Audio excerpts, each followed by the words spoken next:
இல்லாத காற்று சொல்லாது தோழி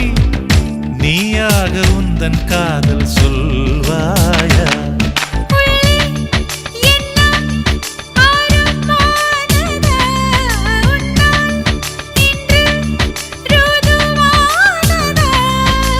நான் அதை சோதிக்கும் நாள் வந்தது